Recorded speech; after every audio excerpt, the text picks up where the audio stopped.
नमस्कार मित्रांनो, मी उमेश. स्वागत आहे तुमचं मराठी टेक मित्र आपल्या यूट्यूब चॅनलमध्ये. निराधार योजनांचे पैसे जमा होण्यास सुरुवात झालेली आहे आणि त्याबद्दलचीच अपडेट आज आपण या व्हिडिओमध्ये जाणून घेण्याचा प्रयत्न करणार आहोत. परंतु त्यापूर्वी तुम्ही चॅनलवर नवीन आला असाल तर चॅनलला सबस्क्राईब करा आणि बेल आयकॉनला प्रेस करायला विसरू नका. मागील काही दिवसांपासून निराधार योजनेचे पैसे कधी जमा केले जाणार याबद्दलची विचारणा लाभार्थ्यांद्वारा केली जात होती. त्यांच्यासाठी आनंदाची बातमी आहे. निराधार योजनेचे जे पैसे आहेत ते त्यांच्या बँक खात्यामध्ये डीबीटी मार्फत वर्ग करण्यास सुरुवात झालेली आहे. चला तर मग पाहूयात की काय आहे.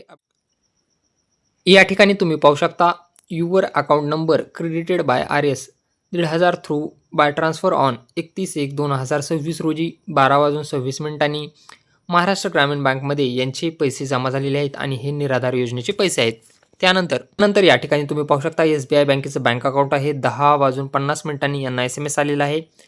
1,500 रुपये डीबीटी गव्हर्नमेंट पेमेंटचे त्यांच्या बँक खात्यामध्ये क्रेडिट झालेले आहेत. दिनांक इथं पाहू शकता 31/1/2026 रोजी. तुम्हीही जर निराधार योजनेचे लाभार्थी असाल तर तुमचे डीबीटी लिंक बँक खाते चेक करा. त्यामध्ये तुमचे 1,500 रुपये क्रेडिट झाले असतील.